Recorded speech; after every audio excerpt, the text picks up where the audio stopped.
Is your brand ready for AI? I'm not just talking about ChatGPT prompts, but the full spectrum of AI transforming retail media today. Join me for an essential 5-part series with AI strategy expert Lauren Schiavone. Over the next 3 weeks, we'll move from basic AI literacy to advanced concepts like agentic AI and the future of consumer path to purchase. Whether you're a brand, retailer, or agency, this series will give you the roadmap you need to navigate retail's AI revolution. Good morning and welcome to the Retail Media Breakfast Club. I'm your host, Kiri Masters, and every weekday at 6 a.m. Eastern, I bring you candid and real discussions in the world of retail media and marketplaces in just 10 minutes. So bring your own cup of coffee and we'll get smarter about retail media together. Welcome back to part 2 of a deep dive into AI. And I'm here with Lauren Schiavone, who is the founder of Wonder Consulting, an innovative AI-focused consultancy dedicated to empowering leaders to thrive in an AI-driven world. With nearly 2 decades of experience as a Procter Gamble executive, Lauren combines deep expertise in consumer insights, brand strategy, sales leadership, and enterprise transformation with cutting-edge AI knowledge. So Lauren, we just talked about getting your training engagements and what you're working on with brands and retailers as it pertains to AI. I want to come back to some baby steps for people working within brands, within retailers or agencies. What should they be starting with if they're still sort of feeling a sense of overwhelm with AI? And what can you really use it for in our profession? First of all, if they're feeling overwhelmed, I just want to sort of note that it's totally normal and you're not alone. You might also feel anxious or excited about it. So it does evoke a lot of different emotions. I always say whatever you're feeling is totally okay. But if you are feeling maybe a little overwhelmed or anxious, what I always recommend is starting with mastering a tool like ChatGPT, or maybe that's not accessible to you in your workplace. Maybe that's Microsoft Copilot or Google Gemini. Whatever the tool available to you is, that's an LLM, a large language model, or another way to say that is an AI assistant. Use it. Understand what are the use cases you can use it for, both personally and professionally. Because really, once you can master just a tool like ChatGPT or Microsoft Copilot, it will give you superpowers.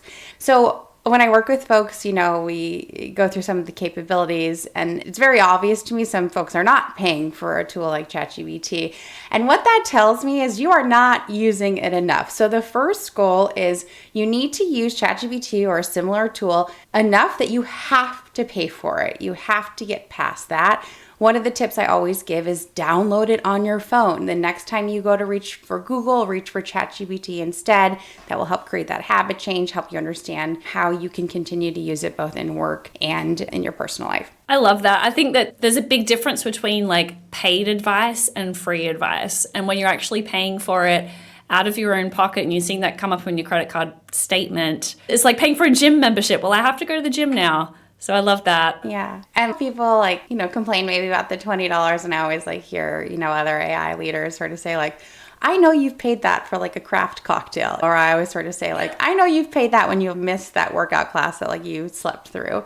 So in the scheme of things, if you are using it a lot, it will be well worth the $20. In fact, it'll blow your mind that it only costs $20. So first, find 3 relevant work use cases. And if you're not sure what those use cases can be, feel free to reach out. I have a tool that can help. But it's as simple as saying to ChatGPT, hey, I'm a buyer or I'm a brand leader, and I'd like to use ChatGPT in my day-to-day tasks. Help me understand how can I use ChatGPT in my day-to-day tasks. Create a table for me. Tell me what the tasks are. Give me an example prompt. Give me an example outcome, and tell me what I can gain from that. What's most amazing about the tool like ChatGPT is it can help you help yourself, right? I also say find 3 relevant personal life cases, and there's so many. Travel. Anytime I talk to a group, people love to, try to use ChatGPT for travel. Meal planning, meal prep. personalized workout plans. Sorry, back to meal prep for a second. If you have an allergy or a kid that has an allergy and you need to sort of customize recipes, or you are having to triple a recipe, like you don't have to do that mental math anymore of how do I, multiply this recipe 3 times. But day to day, there are so many different use cases. One of my favorites too is ChatGPT can do 2 different things. One, it can understand images, which is amazing for things like, hey, take a picture of your pantry and ask ChatGPT what you should have for dinner, or a picture of your fridge, or take a picture of your dying plant and say, hey, ChatGPT, what kind of plant is this? Like, how do I bring it back to life? It also has huge implications as we think about like the shelf. I remember like the first time I sort of realized like, oh my gosh, wait, it can understand images. Like, can it analyze the shelf?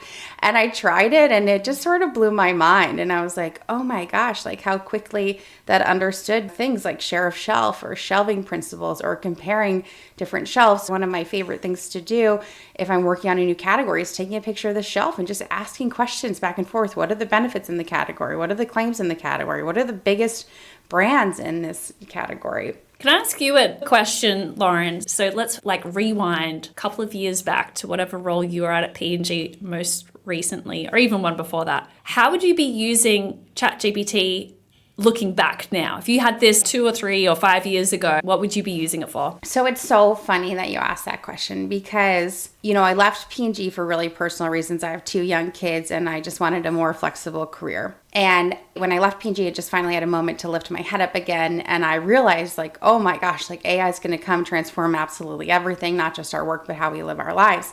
And I was a couple months into my upskilling journey and all of a sudden I had this huge aha moment. And I thought to myself, oh my goodness, if I knew then when I was at P&G what I know now, I would have been able to spend more time working on more strategic tasks that energized me. And I would have been able to spend more time doing the things that I love, like spending time with my family. And that was actually the reason that I decided to found Wonder Consulting, because I wanted to give that feeling to other non-technical leaders and have them also thrive in an AI driven world. And so it's so funny because there's so many use cases, I think about this more simple, closer in things like writing management reviews. Every year you have to write reviews on your people, right? Or maybe you have to write a performance plan for someone, or maybe you have to have a difficult conversation with an employee and you don't really know how to have it. Like ChatGPT is a great personal coaching tool. I also love to use ChatGPT to help me understand things that I don't understand, like learning new ideas. And it's also given me this newfound confidence that I think is particularly important for women, because we just, oftentimes can have a bit less confidence in the workplace. But now I have a bit more confidence because I know that I can lean on ChatGPT to help walk me through it step by step, and I can learn anything. Give me an example of that. Is there a work-related example that you could think of? Yes. We talk about Rufus, right? And I just had a lot of questions on what is it? How does it work, right? And there's a lot of information out there. And 1, I don't have all the time in the world to go through all the information. And 2, some of that information, the IP that's out there, right? Who can understand that? So I will sort of just gather that information and put it into a tool like ChatGPT and just started asking questions to it. Help me summarize this content. What does this mean for me? How as a brand leader should I be thinking about this? How as a business leader should I be thinking about this? And then it can even do amazing things like, okay, let's talk about how to win on Rufus. Can you help me create a scorecard? And then I can analyze my brand and sort of, is it set up to win on Rufus and all of those things. But then it also can, the other day, there was this new automated AI tool and I wanted to give it a try and I didn't know how to use it.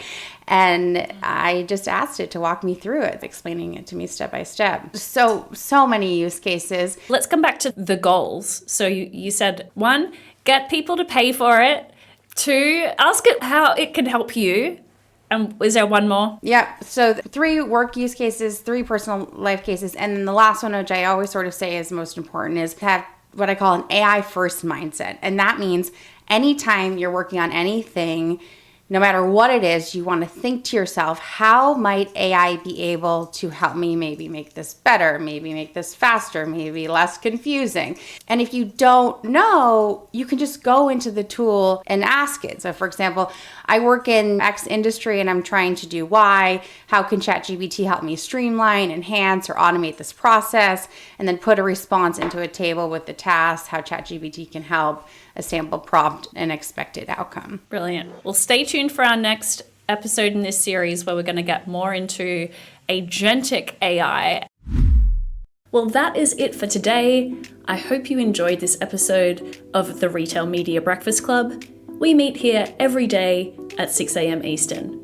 So be sure to subscribe and get your daily dose of insights, trends, and hot takes in the world of retail media and marketplaces.